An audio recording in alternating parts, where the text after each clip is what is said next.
அன்பு நெஞ்சங்களுக்கு அன்பான வணக்கங்கள். சார், இன்னைக்கு நம்மள்ட்ட ஒரு முக்கியமான ஒரு விஷயத்த பத்தி இன்னைக்கு நம்ம பேச போறோம். ஒரு கமெண்ட் பார்த்திருந்தேன். சார், எனக்கு வந்து பார்த்தீங்கன்னா, சிபிசி ஐ மீன் சிபிசி பார்க்குறப்போ கம்ப்ளீட் பிளட் கவுண்ட்ல WBC அப்படின்றது 13,000 வரைக்கும் ஏறியிருக்கு சார். அதன் பிறகு பார்த்தீங்கன்னா, நம்மளுடைய சிஆர்பின்னு சொல்லக்கூடியது 157 150 எபோவ்ல இருக்கு சார். இந்த கண்டிஷன்னால எனக்கு வந்து ரொம்ப ரொம்ப பாடி பெயின் கூடவே இச்சிங் இருக்கு அப்படின்றத ஸ்பெசிஃபிக்கா வந்து நோட் பண்ணியிருக்கிறாங்க. இச்சிங் தான் அவங்களோட மெயினான ஒரு ஃபேக்டர். அப்பப்போ லெக்ல, கால்ல பாதம் வீங்குறதோ, அல்லது கால் லைட்டா வீங்குறதோ அப்படின்ற விஷயம் வந்து இருக்கு.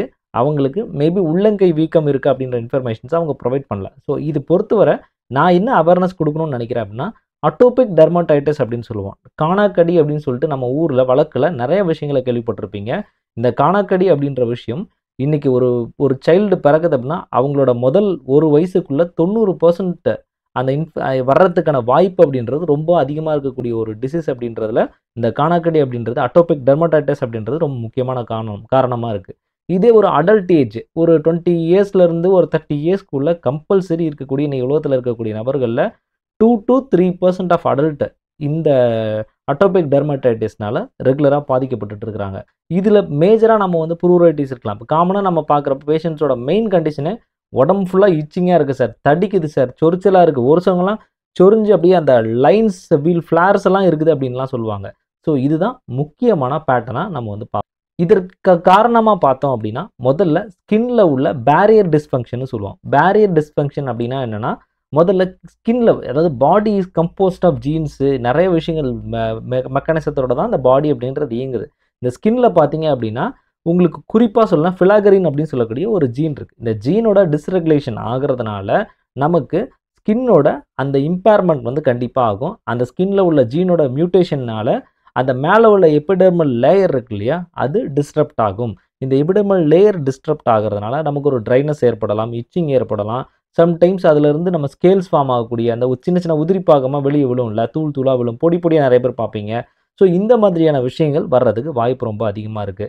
2வதா இது வர்றதுக்கு காரணமா இருக்கிறது, நம்ம பாடியில இருக்கக்கூடிய இம்யூனோட ஆக்டிவேஷன் தான். ஸோ டி ஹெல்ப்பர் செல்ஸ்ன்னு ஒரு சில விஷயங்கள் நம்ம பாடியில இருக்குங்க. இந்த விஷயம் அதிக அளவுல டிஸ்ரெகுலேஷன் அது நிலையிலிருந்து மாறும். அந்த மாறுற சமயத்தில பாடியில ஒரு சில விதமான செக்ரீஷன்ஸ இம்யூன் செல் செக்ரீஷன்ஸ வந்து இன்கிரீஸ் பண்ணி விட்டுரும். அப்படி இன்கிரீஸ் பண்றப்ப நமக்கு வந்து பார்த்தீங்கன்னா, குறிப்பா மாஸ்ட் செல் செக்ரீஷன் சொல்லக்கூடிய விஷயங்கள்லாம் நம்ம பாடியிலேருந்து வெளிய வர்றதுக்கு ஆரம்பிக்கும். அதில வருது அப்படின்னா என்ன வரும்? உங்களுக்கு சைட்டோகைனின்ஸ் வரலாம். அப்படி இல்ல அப்படின்னா உங்களுக்கு ஹிஸ்டமின்ஸ் வரலாம். இப்ப இந்த காரணத்தினால தான் இந்த சைட்டோகைனியோ அல்லது ஹிஸ்டமினையோ நம்ம குறைக்கிறதுக்கான சித்த மருந்துகள நம்ம புரொவைட் பண்றதுக்கு ரெடியா இருக்கணும். ஸோ இந்த மாதிரியான விஷயங்கள் எப்படி இத தடுக்கிறது அப்படின்ற விஷயத்த சித்த மருத்துவம் அழகா வந்து விவரிச்சிருக்கு. இதுவே இன்னொரு காரணங்கள் அதிகமா பார்க்குறோம் அப்படின்னா, இந்த என்விரான்மென்டல் ஃபேக்டர்ஸ் அப்படின்னா, சார் எனக்கு குளிர்ச்சியா இருந்தா இச்சிங் வந்துருது. எனக்கு கிளைமேட் சில்னஸா இருந்தா இச்சிங் வந்துருதுன்னு சொல்லுவாங்க. ஒரு சிலவங்க நான் வந்து வீடு கிளீன் பண்ணேன் சார். கிளீன் பண்ணதுனால எனக்கு இச்சிங் வந்துடுச்சு சார்.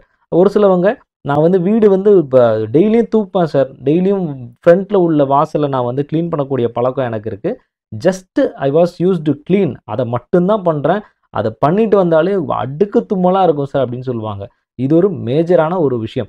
அலர்ஜன் ஃபேக்டரோட நம்ம செய்யக்கூடிய செய்கையோட அன்றாட வாழ்க்கையோட இணைந்த ஒரு விஷயம். ஒரு சிலவங்கலாம் சொல்லுவாங்க, நான் மொளகா பொடி எடுத்து சமைக்கிறப்ப தூவுனாலே எனக்கு வந்து தும்மல் வந்துருது சார். இப்படி நெறைய ஃபேக்டர்ஸ் வந்து இருக்குங்க. தயவுசெய்து அதனால தான் சொல்றேன். என்ன பேட்டர்ன், என்ன மாரியான விஷயத்தினால நமக்கு ஏற்பட்டிருக்கு அப்படின்றத கண்டிப்பா உணர்ந்து அதுக்கேத்த மாரி மருத்துவ முறை எடுத்துக்கணும். ஸோ, இப்ப இன்னொரு விஷயம் நெறைய பேர் என்ன மிஸ் பண்றது என்ன அப்படின்னா, என்ன சிம்ப்டம் இருக்கு? இந்த சிம்ப்டம்ல ஒன்லி இச்சிங் தானே இருக்கு. இது ஒரு பெரிய விஷயமே கிடையாது அப்படின்ற மாரி விட்டுருவாங்க. இந்த இச்சிங்க நம்ம ப்ராப்பரா கவனிக்காம விடுறதுனால, மேபி இது கரப்பான், எக்ஸிமா கூட நிலைக்கு கூட போகக்கூடிய விஷயமா இது அமையறதுக்கு வாய்ப்புகள் அதிகமாவே இருக்கு. ஏன்னா, கண்டிப்பா இது இம்யூன் சிஸ்டத்த டிஸ்டர்ப் பண்ணிட்டே இருக்கும். அப்புறம் அது ஆட்டோஇம்யூன் டிசீஸாவும் மாறுறதுக்கு நெறைய வாய்ப்புகள் இருக்கும். அதுக்கு அடுத்து பார்த்தீங்க அப்படின்னா, டெஸ்ட் அப்படின்றது ரொம்ப ரொம்ப முக்கியம். இப்ப நெறைய பேர் சொல்றீங்க. இப்ப நீங்க சிபிசி பார்த்திருக்கீங்க. சிபிசில WBC ஸ்பெசிஃபிக்கா சொல்றீங்க. அப்புறம் இஎஸ்ஆர் பார்க்கல. சிஆர்பி மட்டும் ஸ்பெசிஃபிக்கா பார்த்துருக்கீங்க. இஎஸ்ஆரோட ரேட் ஈக்குவலா பார்க்கணும். கூடவே இப்ப இந்த கண்டிஷனுக்கு அடிஷனலா ஐஜின்னு சொல்லக்கூடிய ஆன்டிபாடி அப்படின்றது கண்டிப்பா பார்க்க வேண்டிய சூழ்நிலை இருக்கும். லிவர் ஃபங்ஷன் டெஸ்ட் அப்படின்றது ரொம்ப ரொம்ப முக்கியம். இதற்கு அடுத்து நம்ம பார்க்கக்கூடியது சம்டைம்ஸ் இது கிரானிக்கா இருக்கு அப்படின்னா, ஏதாவது இம்யூனிட்டில ஏதாவது ரியாக்ஷன்ஸ குடுத்துட்டு இருக்கு. ஆன்டி நியூக்ளியர் ஆன்டிபாடி அப்படின்ற விஷயம்லாம் பார்க்கக்கூடிய தேவை அப்படின்றது கண்டிப்பா இருக்குங்க. ஸோ இதெல்லாம் சித்த மருத்துவத்தில சொல்லப்பட்டிருக்கா அப்படின்னு கேட்டா, சித்த மருத்துவத்தில காணாக்கடி அப்படின்றத தெள்ளத் தெளிவா விவரிச்சிருக்கிறாங்க. ஸோ அப்ப இது மாதிரி இந்த மாதிரியான நோய்கள அணுகுறதுக்கும் நெறைய வழிமுறைகள் இருக்கு. ஸோ இது மருத்துவ முறைய வந்து நம்ம எடுக்கிறதுக்கு முன்னாடி முறையான சித்த மருத்துவர அணுகி அதன் பிறகு எடுக்கிறது நல்லது.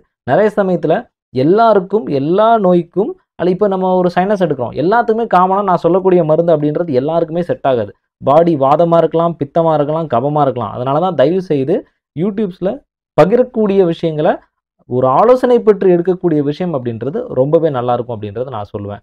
ஸோ தயவு செய்து இந்த முறைய மைண்ட்ல வச்சுக்கிட்டு, அதற்கேத்த மாரி ட்ரீட்மெண்ட்க்குள்ள போனோம் அப்படின்னா, டெஃபினட்டா சித்த மருத்துவத்தில இந்த காணாக்கடி சார்ந்த விஷயத்த எளிதில் நம்ம தீர்க்கறதுக்கான நெறைய வாய்ப்புகள் இருக்கு அப்படின்றத நான் இந்த வீடியோ மூலியமா விழிப்புணர்வு சார்ந்த விஷயத்தில உங்களுக்கு நான் பகிர்றேன்.